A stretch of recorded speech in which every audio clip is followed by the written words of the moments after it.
Bismillahirrahmanirrahim.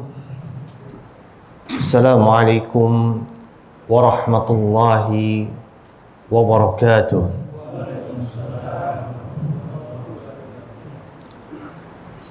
Alhamdulillahilladzi arsala rasulahu bil huda wa dinil haqqi liyudhhirahu 'alad dini kullih wa kafaa billahi shahida. Wa asyhadu an la ilaha illallah wahdahu la syarika lah wa asyhadu anna Muhammadan abduhu wa rasuluh. Salawatu rabbi wa salamu alaihi wa ala alihi wa ashabihi ajma'in. Subhanaka ya rabbana la ilma lana illa ma 'allamtana innaka antal alimul hakim. Allahumma 'allimna ma yanfa'una wanfa'na bima 'allamtana wa zidna 'ilman tanfa'una bihi ya rabbal alamin. Allahumma arinal haqqa haqqan warzuqna ittiba'ah wa arinal batila batila warzuqna ijtinabah.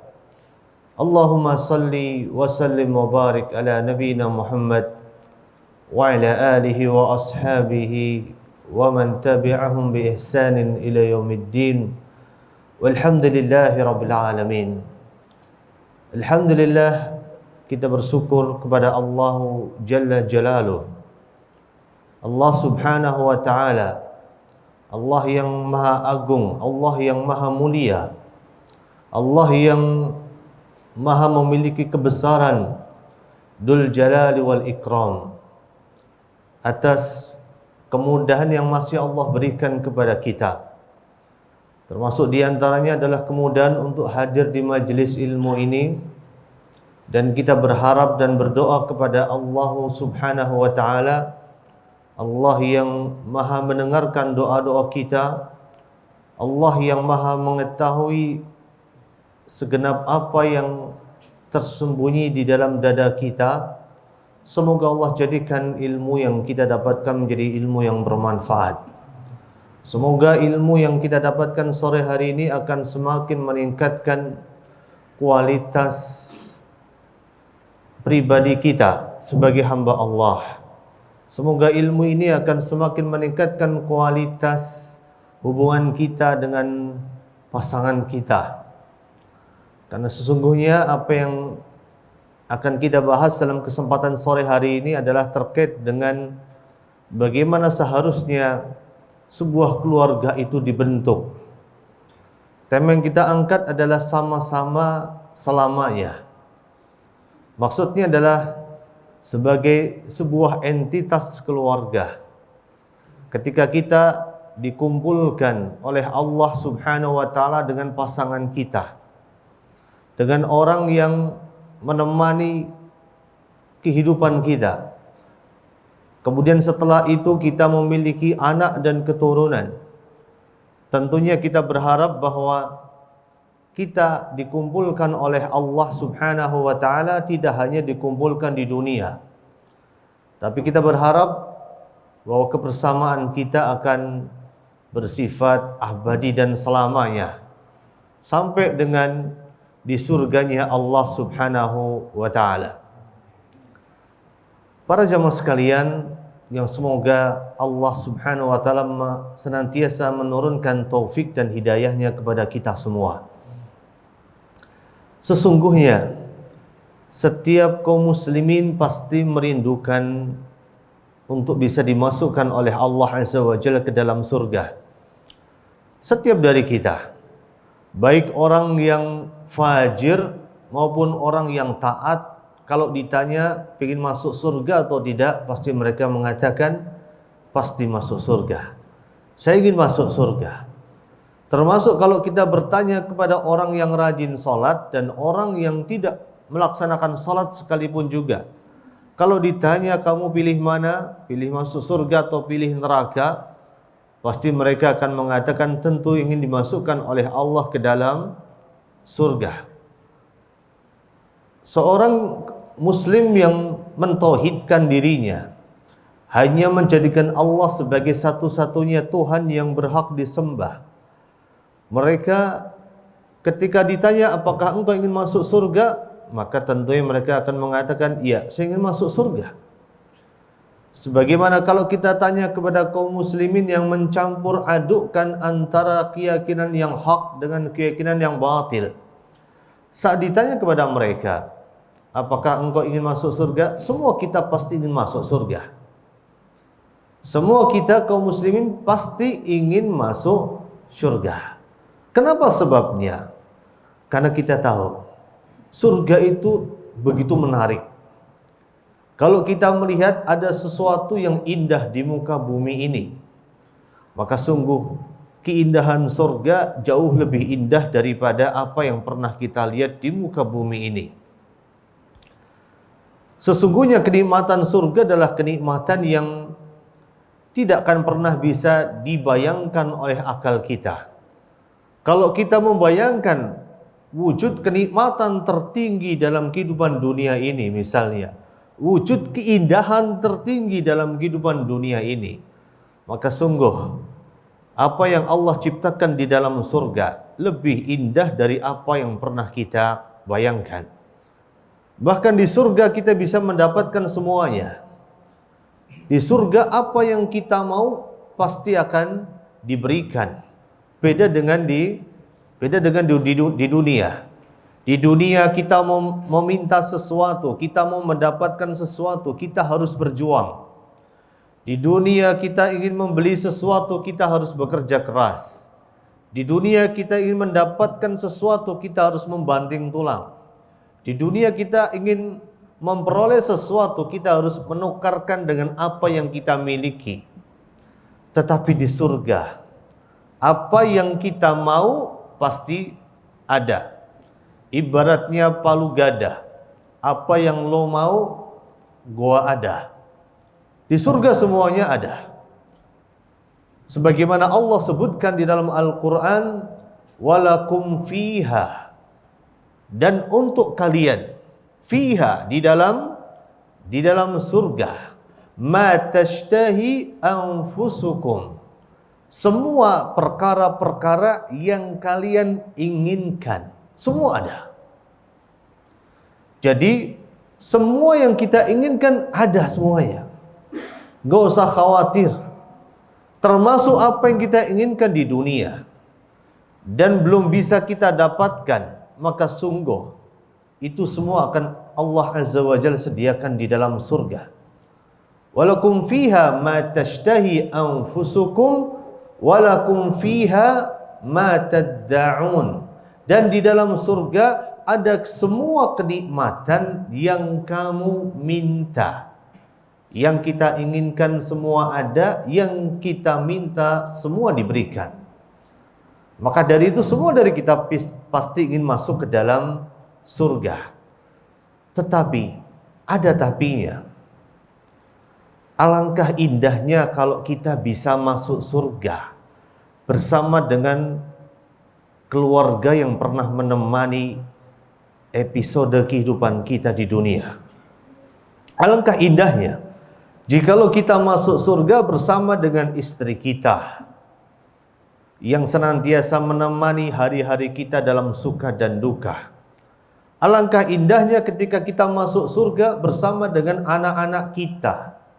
Anak-anak yang senantiasa menemani keseharian kita dengan gelak dan tawanya. Itu menjadi sesuatu yang sangat indah. Maka alangkah menyedihkannya saat kita bisa masuk surga, tetapi ternyata orang-orang yang kita cintai di dunia diharamkan oleh Allah Subhanahu wa Ta'ala untuk bisa masuk ke dalam surga. Maka sebuah kenikmatan yang sangat besar saat Allah Azza wa Jal memudahkan kita di akhirat kelak untuk bisa memasuki surga bersama dengan istri-istri kita, bersama dengan anak-anak kita, bersama dengan saudara-saudara kita, bersama dengan orang tua kita, bersama dengan keluarga besar kita. Dan sungguh itu adalah sebuah kenikmatan yang besar. Kenikmatan yang Allah berikan di dalam surga. Ketika kita tidak masuk surga sendirian. Sebagaimana Allah sebutkan dalam ayat yang lain, ketika Allah mensifati salah satu sifat penghuni surga Aden. Disebut surga Aden karena orang yang sudah masuk surga itu nggak mau keluar lagi. Aden, sudah betah. Maka Allah menyebutkan jannatu adnin yadkhulunaha, dan mereka memasuki surga Aden bersama siapa pertanyaannya? Apakah sendirian? Apakah bersama orang-orang yang mereka cintai? Ternyata tidak. Wa man salaha min abaihim, bersama dengan kakek-kakek dan orang tua mereka yang saleh. Wa man salaha min abaihim wa aswajihim wa dzurriyyatihim, bersama dengan orang tua mereka yang saleh, wa aswajihim, dan istri-istri mereka yang salihah, dan bersama dengan dzurriyyatihim, keturunan-keturunan mereka yang saleh. Jadi kalau kita ingin masuk surga sama-sama sekeluarga, maka kita harus punya komitmen untuk membangun kesolihan dari setiap anggota keluarga. Jadi nggak bisa yang namanya keluarga itu yang soleh hanya bapaknya aja, ibunya nggak soleh, nggak bisa. Nggak bisa juga bapak ibunya soleh, anaknya dibiarkan tidak soleh, nggak bisa juga. Jadi setiap dari kita punya tanggung jawab sebagai sebuah entitas, sebagai sebuah kesatuan yang saling terkait satu sama lain, punya kewajiban untuk saling mengingatkan, punya kewajiban untuk menjaga kesolihan. Ketika seorang suami melihat istrinya mulai keluar dari jalur yang benar, maka suami wajib untuk meluruskan istrinya. Saat seorang istri melihat suaminya keluar dari jalur yang benar, maka istri wajib untuk mengingatkan. Saat seorang ayah atau saat seorang bunda melihat anaknya melakukan suatu kemungkaran, maka seorang ayah atau seorang bunda tadi punya kewajiban untuk meluruskan apa yang dilakukan oleh anaknya. Sama juga ketika seorang anak yang saleh melihat satu keburukan, penyimpangan yang dilakukan oleh salah satu dari kedua orang tuanya, maka anak tadi juga punya kewajiban untuk meluruskannya. Dan ini cara untuk menjaga kesolihan. Kesolihan dalam sebuah keluarga. Kesolihan yang harus dijaga, yang harus dipelihara. Jadi dalam satu keluarga itu tidak hanya cinta yang dijaga, tidak hanya romantisme yang dijaga. Menjaga cinta, merawat cinta, menjaga romantisme itu adalah sesuatu yang wajib untuk dijaga. Jadi jangan mentang-mentang sudah pengantin kadaluarsa. Kan biasanya pengantin baru itu honeymoon. Kalau orang Jawa biasanya honeymoon itu ya ke Bali.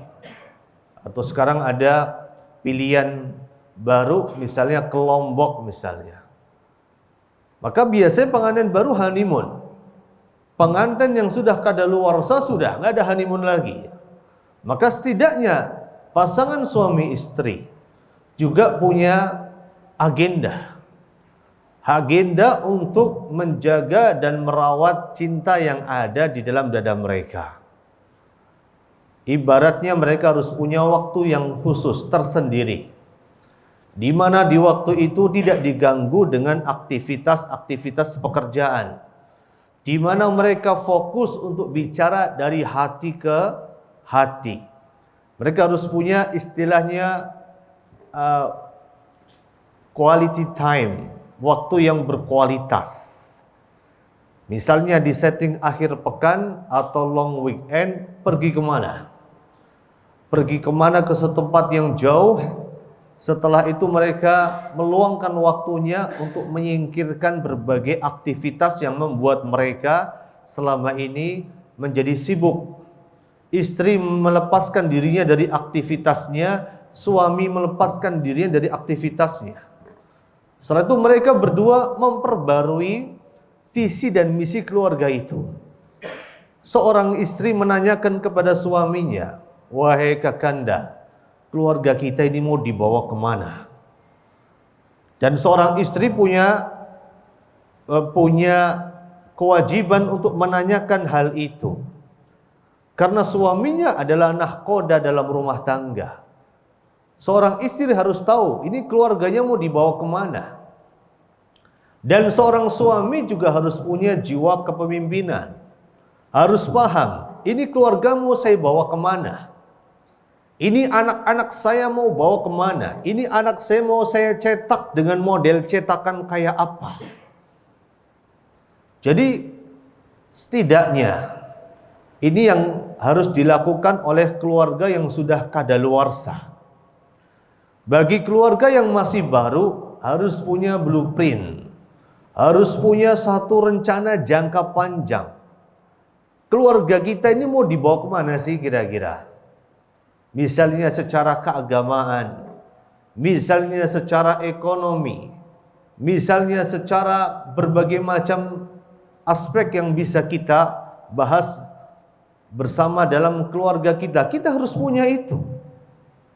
Terus kemudian keluarga kita ini pingin menjadi keluarga yang seperti apa? Artinya kita pingin orang lain memandang kita itu sebagai apa? Keluarga yang serukah? Atau keluarga yang kompakkah? Atau keluarga yang religiuskah? Atau keluarga yang memiliki kepedulian kepada sesamakah? Itu harus ada.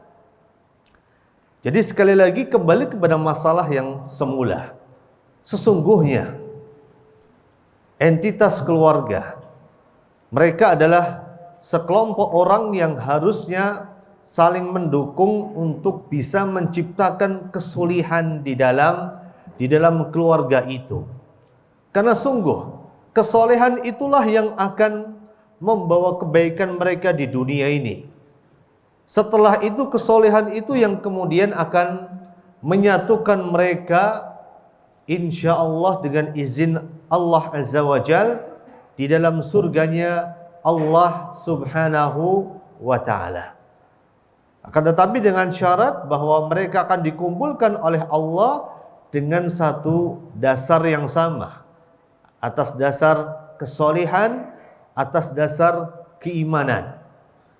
Kalau satu keluarga itu imannya berbeda-beda, bapaknya agamanya ini, ibunya agamanya itu, anaknya agamanya tidak jelas misalnya, maka yang terjadi pasti akan terjadi di akhirat kelak. Mereka nggak mungkin akan bisa dikumpulkan oleh Allah Subhanahu wa Ta'ala, karena mereka tidak berada pada keimanan yang sama. Atau kemudian ketika ayahnya saleh, ibunya tidak saleh, hal itu akan membuat mereka tidak bisa berkumpul kembali, tidak bisa sama-sama selamanya di akhirat kelak di sisi Allah Subhanahu wa Ta'ala. Para jamaah yang dimuliakan oleh Allah Azza wa Jalla, maka dari itu kalau kita melihat di dalam Al-Quran, sungguh luar biasa.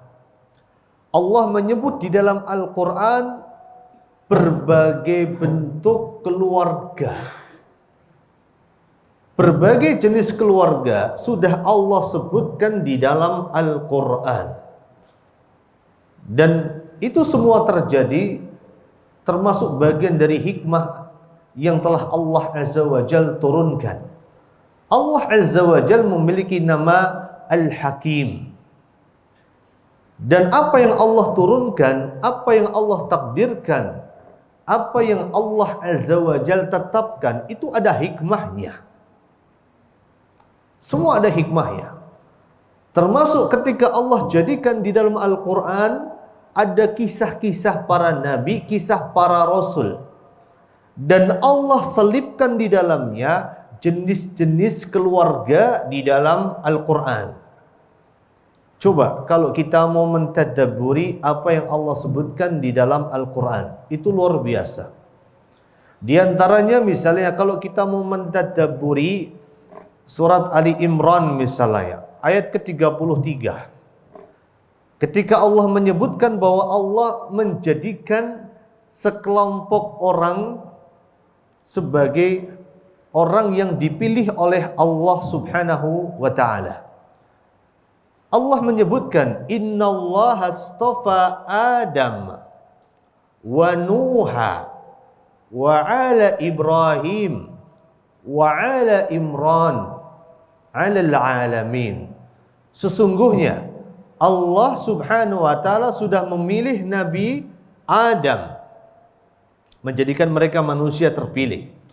Kemudian Allah sudah memilih Nabi Nuh alaihissalatu wassalam, menjadikan Nuh sebagai manusia terpilih. Wa ala Ibrahim, dan Allah telah memilih keluarganya Nabi Ibrahim. Wa ala Imran, dan keluarganya Imran alal alamin, melebihi segala umat yang ada. Perhatikanlah baik-baik. Di sini Allah menyebut Allah telah memilih Adam. Adam disebutkan sendirian. Wa Nuha, Nabi Nuh disebutkan sendirian. Ketika Allah menyebutkan Ibrahim alaihissalatu wassalam, Allah menyebutkan wa ala Ibrahim. Ada rahasia. Ada sebuah rahasia kenapa Allah menyebutkan keluarga Ibrahim. Kemudian ada rahasia berikutnya wa ala Imran. Dan Allah sudah memilih keluarganya Imran. Ini ada rahasia tersendiri. Berarti keluarganya Ibrahim dan keluarganya Imran adalah role model bagi kita. Ini yang bisa kita jadikan model. Sama juga dengan keluarga kita. Jadi kita mau meniru siapa? Silahkan, ada contohnya. Misalnya bagi para jamaah yang punya istrinya cuma satu, maka ada contohnya keluarganya Imran.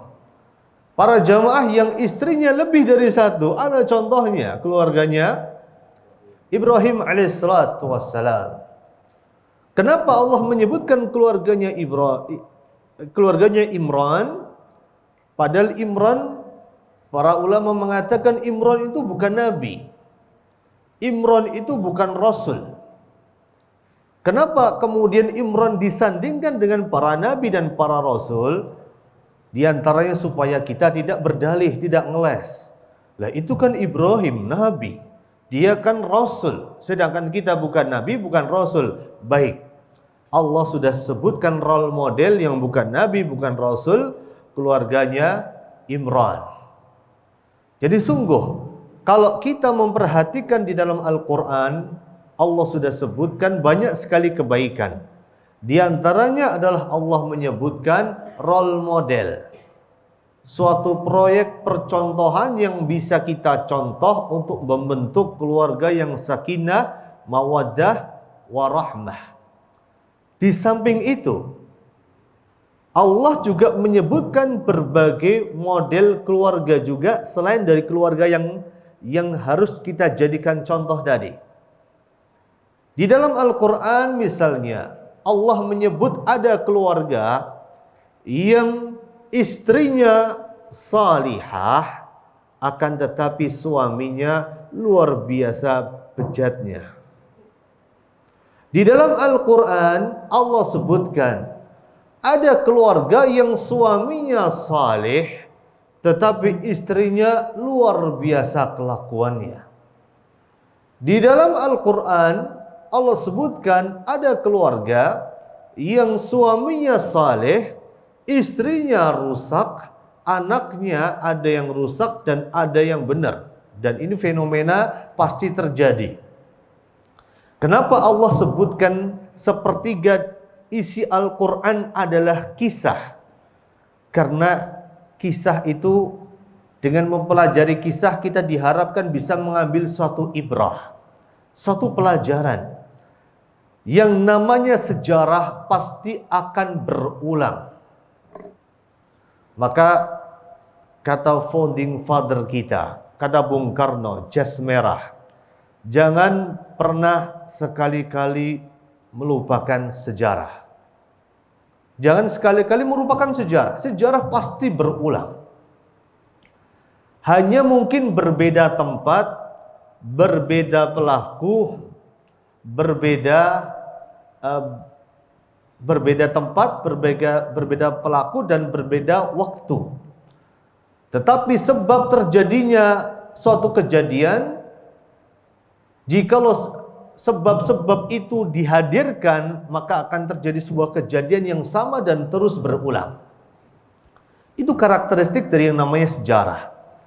Maka tidak salah saat Allah menyebutkan sepertiga dari isi Al-Quran adalah kisah, supaya kita bisa mengambil ibrah, mengambil pelajaran. Dan alangkah indahnya ketika kita berdakwah di tengah masyarakat dengan mengajarkan mereka selingan adalah mengajarkan yang namanya sirah nabawiyah, atau mengajarkan sejarah para nabi, sejarah para rasul. Itu luar biasa. Kami sudah mempraktikkannya luar biasa. Ibaratnya kalau kita misalnya mengajarkan di tengah masyarakat, misalnya pengajaran tauhid atau manhaj atau sebagainya, banyak perdebatan, banyak pertanyaan. Tetapi saat kita ngajarin sejarah itu luar biasa. Mereka sepertinya tanpa mereka sadari, mereka sedang kita doktrin tanpa mereka merasakannya. Diajarkan nih sejarahnya seperti ini, alurnya seperti ini, kemudian di belakangnya sebelum kita tutup, hikmah yang bisa kita ambil apa, kita masukkan semuanya. Dan menjadi sebuah pelajaran yang luar biasa.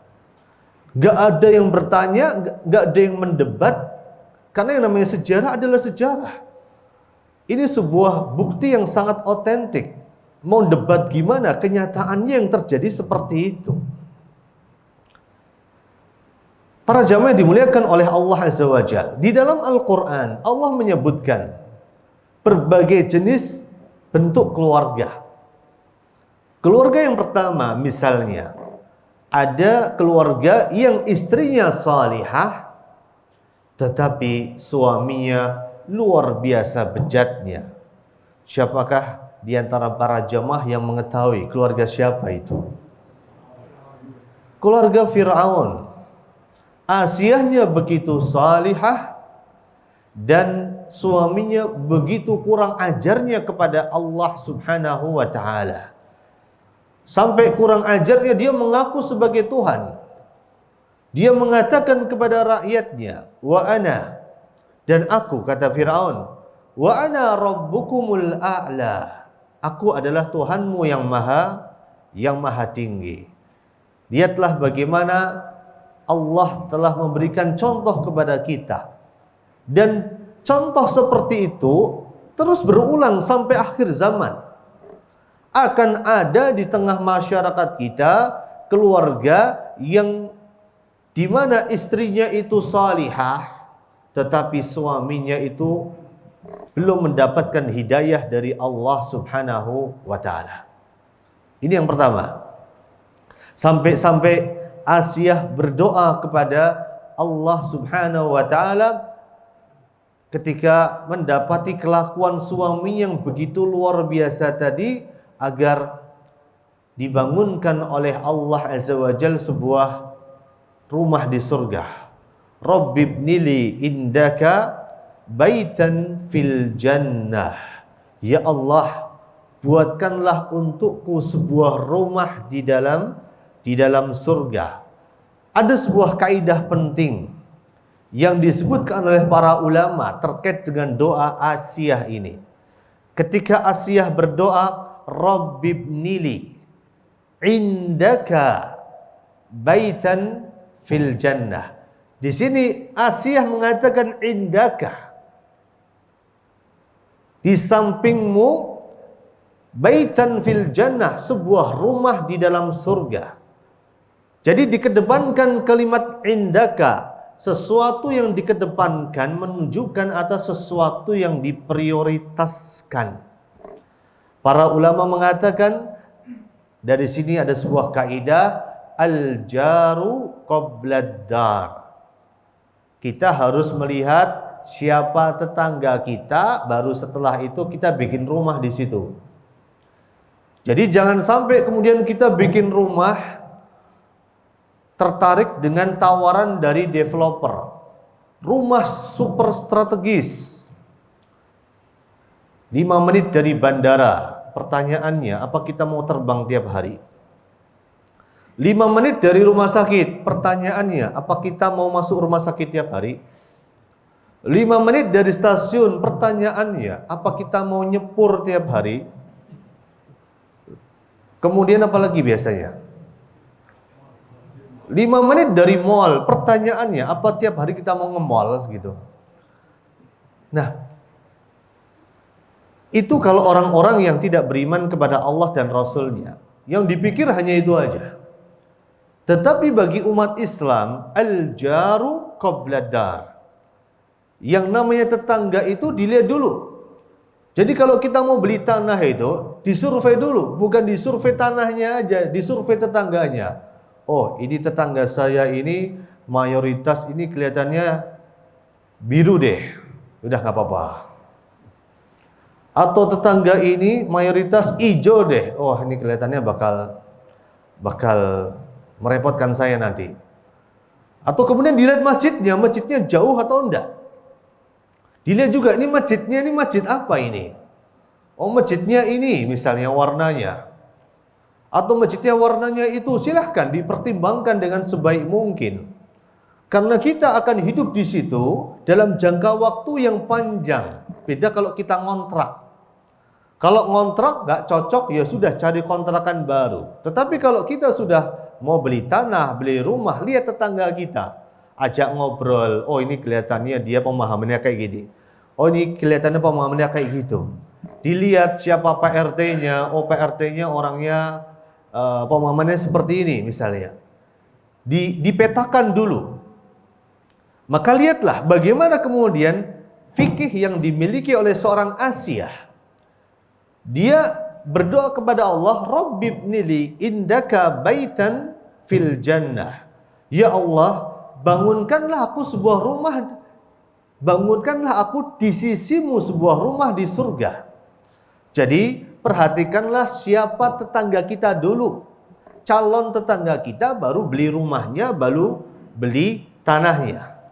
Jangan sampai kemudian sebagaimana yang sering saya dapat curhatan ketika ngisi pengajian, ada pertanyaan, dan ini pertanyaan bukan 1-2. Mengeluhkan seorang ummahat, suaminya itu tergoda dengan tetangga depan rumah. Kenapa sebabnya? Karena katanya tetangga depan rumah saya itu kalau pakai pakaian itu seksi terus. Dan membuat suami saya itu jadi tidak bisa godul basar. Maka ini adalah dampak dari kita nggak bisa milih tetangga. Milih tetangga dulu baru beli rumahnya. Kita lihat siapa depan rumah kita. Apakah depan rumah kita adalah orang yang berpotensi menjadi seorang pelakor. Atau pelakor ya. Perebut laki orang, atau orang yang berpotensi menjadi seorang pebinor, perebut bini orang. Harus dilihat semuanya. Dan masalah yang kayak tadi itu harus diselesaikan dengan secara holistik, secara keseluruhan. Gak bisa disalahkan suaminya. Namanya juga suami, laki-laki normal gitu. Halo sayangku. Ya. Ayo. Kenapa Oma? Oh iya. Sebentar. Diteleponin ya. Ya, teleponin ya. Ya.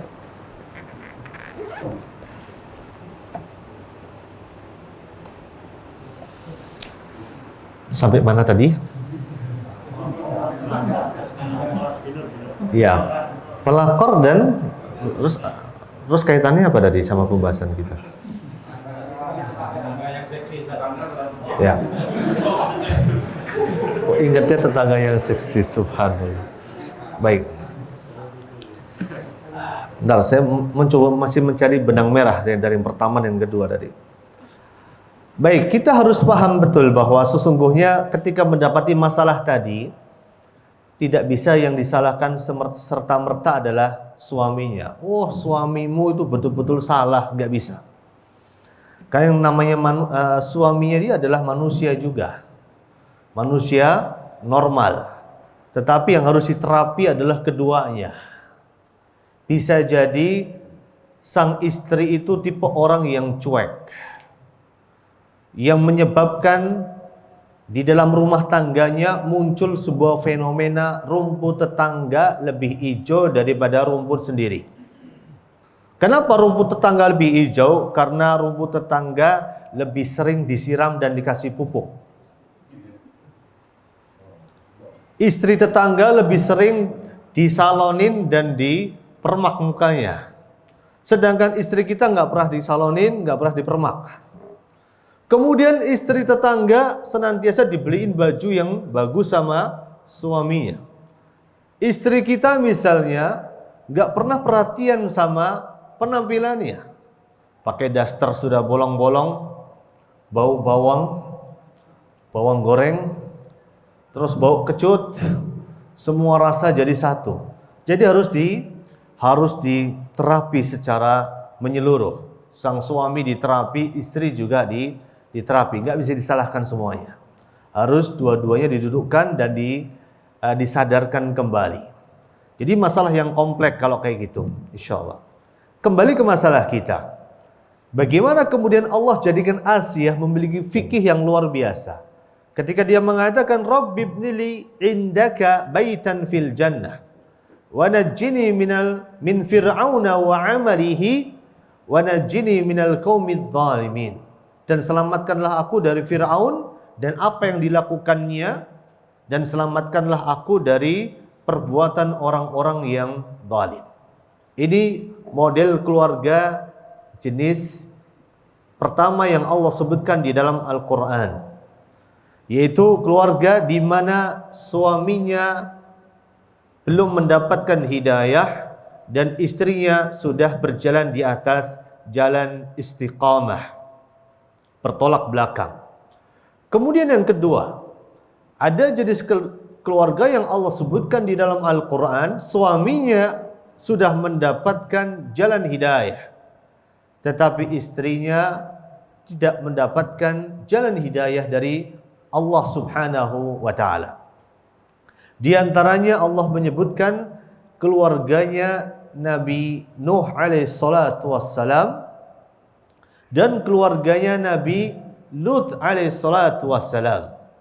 Ketika Allah menyebutkan di dalam Al-Quran, Daraballahu mathalan lilladina kafaru, dan permisalan dari orang-orang yang kafir itu adalah keluarganya atau wanitanya Nabi Nuh alaihissalatu wassalam dan wanitanya Nabi Lut alaihissalatu wassalam. Bayangkan, suaminya orang yang sangat saleh, seorang nabi dan seorang rasul, tetapi istrinya justru berkhianat kepada suaminya.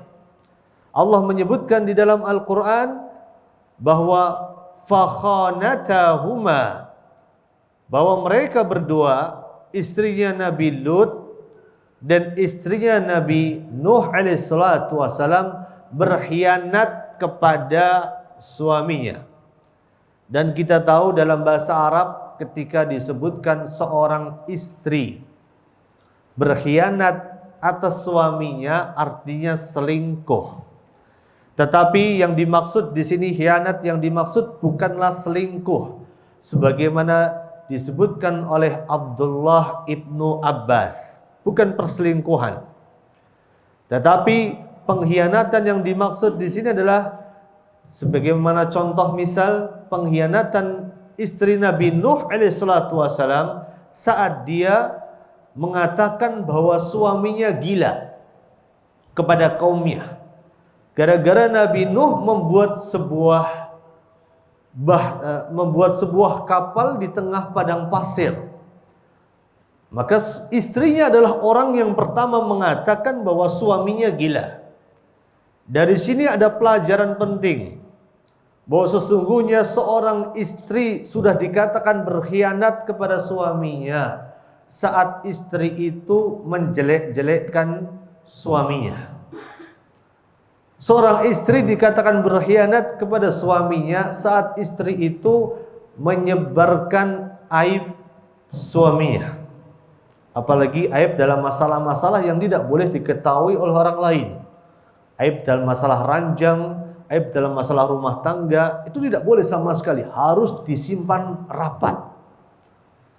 Jadi biasanya kalau kaum wanita itu punya teman curhat, biasanya kalau cerita ke temannya, aku mau cerita untuk meringankan beban yang ada di dalam dada. Ceritanya begini, tapi sebelum cerita tolong ya, jangan cerita ke siapa-siapa. Temennya bilang apa? Oke, gitu. Kemudian setelah itu didengarkan ceritanya, oke, sampai akhir, oh yaudah. Kemudian setelah itu temennya itu kumpul lagi sama temen yang lain. Aku mau cerita ya, kasihan temenku itu. Temenku itu kasihan. Itu punya masalah. Masalahnya gimana toh Jeng gitu. Masalahnya gini Jeng. Bla bla bla bla sampai akhir. Tapi jangan bilang siapa-siapa ya. Oke. Terus seperti itu.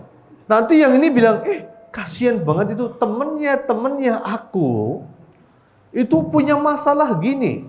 Masalahnya apa toh Jeng? Masalahnya gini bla bla bla bla.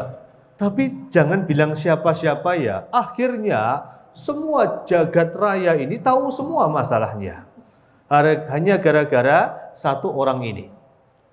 Jadi sekali lagi, masalah rumah tangga atau aib rumah tangga atau aib suami itu gak boleh keluar sampai ke orang-orang yang tidak bertanggung jawab.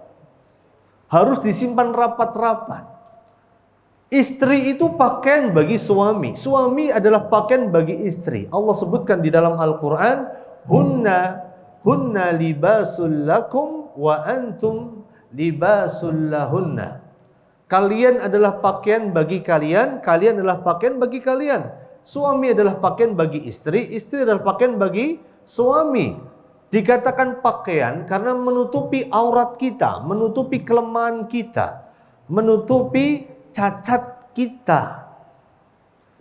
Jadi sekali lagi, kita harus punya komitmen untuk saling menutupi aib dan kekurangan yang dimiliki oleh pasangan kita. Sekali lagi, maka kalau kita sampai menjelek-jelekkan pasangan kita, maka dikatakan berkhianat. Sebagaimana apa yang dilakukan oleh istrinya Nabi Nuh alaihissalatu wassalam, mengatakan suami saya sudah gila, bikin kapal di tengah padang pasir. Maka dikatakan berkhianat. Karena Abdullah bin Abbas mengatakan bahwa ini keluar dari kebiasaan orang Arab ngomong. Kalau dikatakan istri berkhianat itu artinya selingkuh. Tetapi bagi seorang nabi khianatnya bukan selingkuh. Karena kalau seorang nabi punya istri yang selingkuh, istri yang enggak benar, pasti nabinya adalah orang yang enggak benar. Karena at-thayyibuna lit-thayyibat, orang yang baik, laki yang baik untuk wanita yang baik. Wanita yang buruk untuk laki-laki yang buruk. Jadi enggak mungkin selingkuh.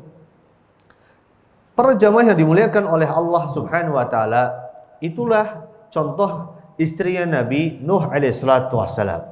Kemudian contoh lain adalah istrinya Nabi Lut alaihissalatu wassalam yang dia berkhianat. Berkhianatnya adalah dalam bentuk istrinya itu memberitahukan kepada kaumnya atas kedatangan tamunya Nabi Lut alaihissalatu wassalam yang sangat rupawan. Ada pelajaran penting yang bisa kita ambil di sini. Kaumnya Nabi Lut adalah kaum yang sangat menyukai perbuatan LGBT.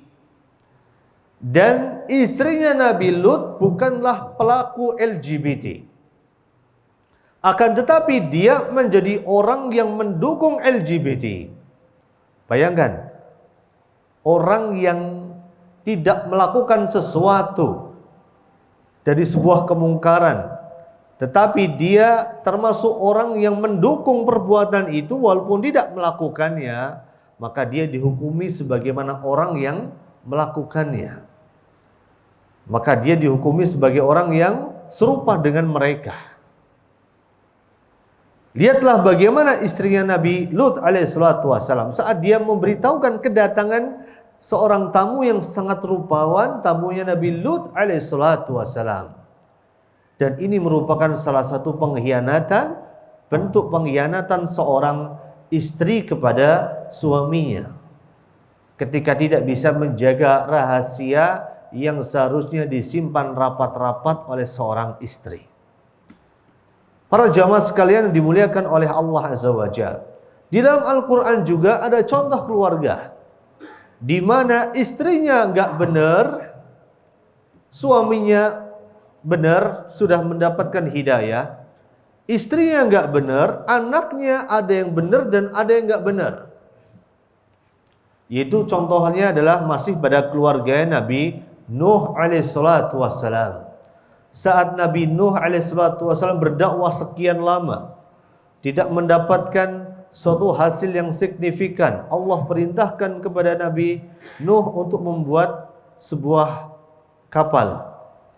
Setelah itu ketika Allah Azza wa Jalla menurunkan suatu banjir yang sangat besar, banjir yang sangat dahsyat. Saking dahsyatnya Allah menyebutkan dengan sebuah bahasa yang sangat luar biasa. Bahasa yang menunjukkan atas kedahsyatannya kejadian yang terjadi pada zaman Nabi Nuh alaihissalatu wassalam.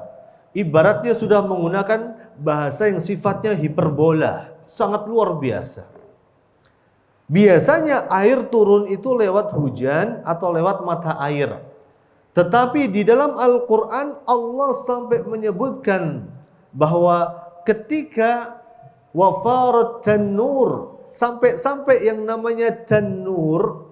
Tanur itu adalah tempat yang biasa dipakai oleh orang di Arab sana untuk masak roti. Biasanya di tanur itu nggak pernah ada air, nggak mungkin ada air. Itu tempat masak roti. Karena antara api dan air sesuatu yang bertolak belakang. Kalau ada api pasti nggak ada air. Kalau ada air pasti nggak ada api. Dan tanur adalah tempat keluarnya api.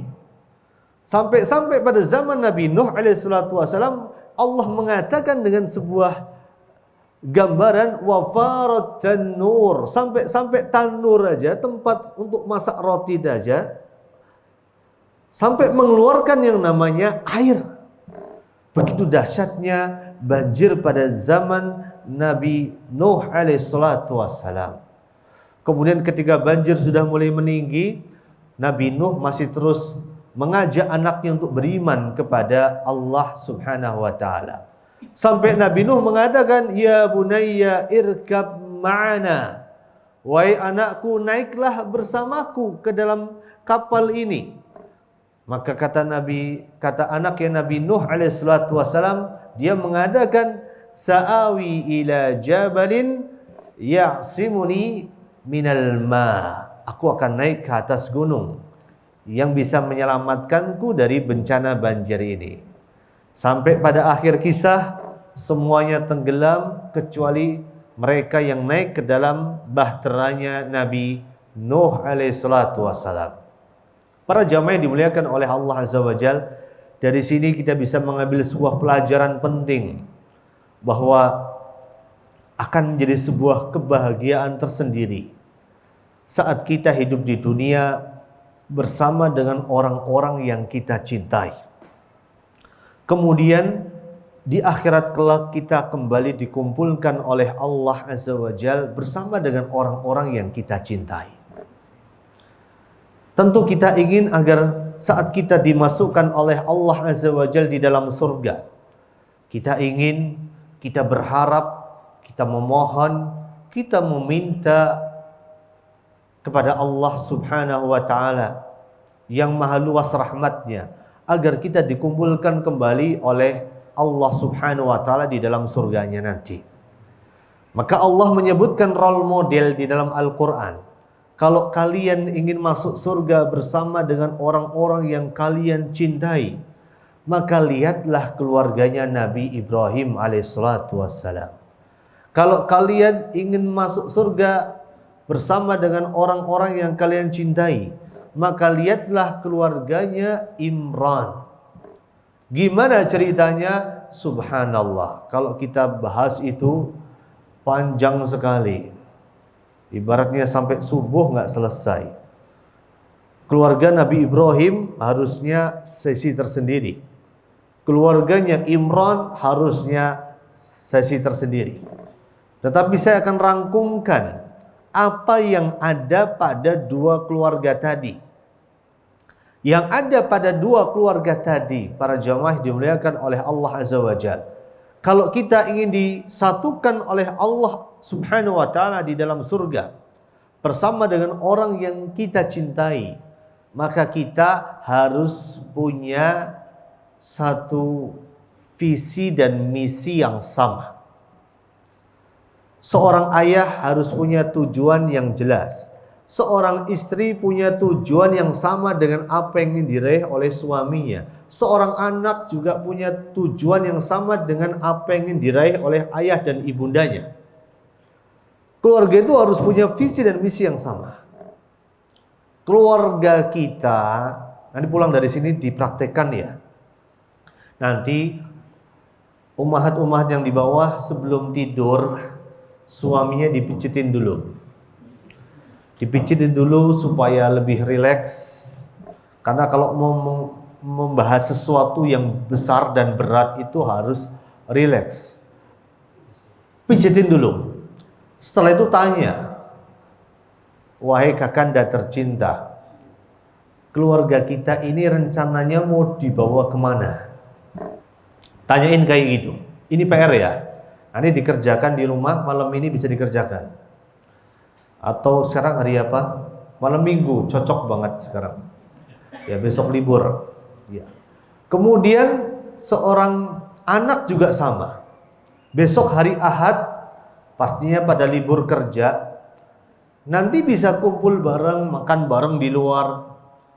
Nanti seorang ayah mengatakan kepada anaknya, "Nak, Abi pingin loh suatu hari kelak kita dikumpulkan kembali oleh Allah Azza wa Jalla di dalam surganya." Maka dari itu, nih Abi ini punya rencana nih kayak gini. Menurutmu gimana? Jadi anak kita diajak ngobrol. Anak kita diajak untuk belajar berpendapat.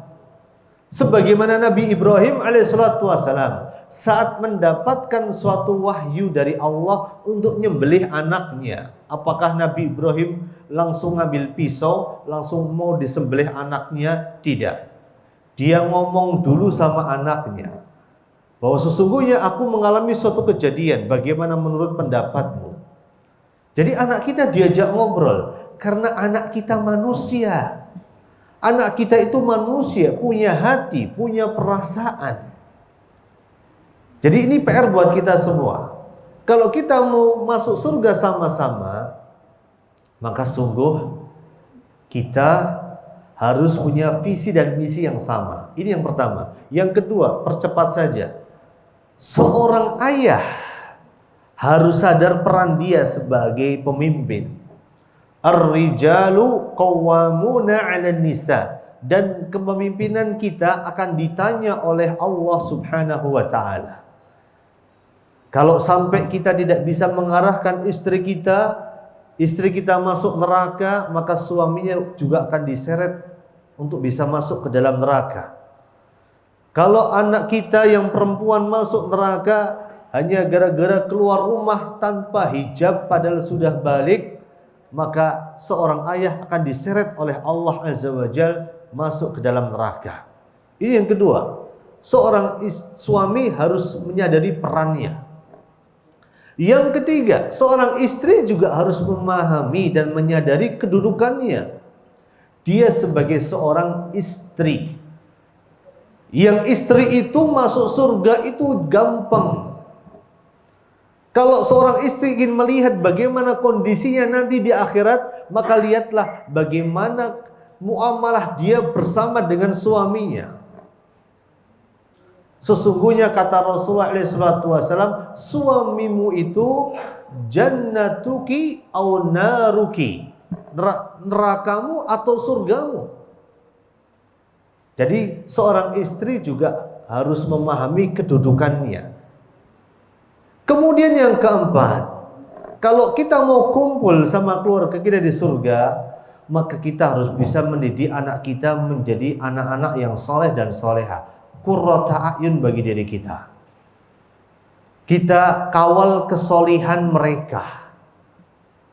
Salah satu cara paling mudah untuk menghadirkan kesolehan pada diri anak kita adalah dekatkan anak kita dengan Al-Quran. Dekatkan anak kita dengan majelis-majelis Al-Quran. Dekatkan dengan anak-anak kita dengan program-program Al-Quran. Maka dengan izin Allah Azza wa Jal, anak kita akan menjadi anak yang saleh dengan izin Allah Subhanahu wa Ta'ala. Dan semoga Allah Azza wa Jal, sebagaimana telah mengumpulkan kita bersama dengan orang-orang yang kita cintai di dunia, semoga suatu hari kelak Allah Azza wa Jal akan mengumpulkan kita bersama dengan orang yang kita cintai tersebut di dalam surganya Al-Firdaus Al-A'la. Semoga kita sebagai seorang ayah, sebagai seorang suami, diberikan taufik dan hidayah oleh Allah Subhanahu wa Ta'ala untuk bisa menjadi seorang suami yang bertanggung jawab. Seorang suami yang bisa mendidik anak dan istri kita dan mengarahkan keluarga kita menjadi keluarga yang saleh dan salihah. Semoga kita yang berposisi sebagai seorang istri betul-betul bisa mengabdikan diri kita kepada suami-suami kita, pada suami kita, menjadi seorang istri yang salihah, menjadi seorang istri yang masuk surga karena ketaatannya kepada suaminya. Dan semoga kita semua diberikan taufik dan hidayah oleh Allah Azza wa Jal untuk bisa mendidik anak-anak kita menjadi anak-anak yang soleh dan solehah. Dan hanya kepada Allah kita memohon, hanya kepada Allah kita memohon dan meminta hidayah, hanya kepada Allah kita meminta inayah. Wa sallallahu wasallam wa barik ala nabiyina Muhammadin wa ala alihi wa ashabihi ajma'in. Walhamdulillahi rabbil alamin.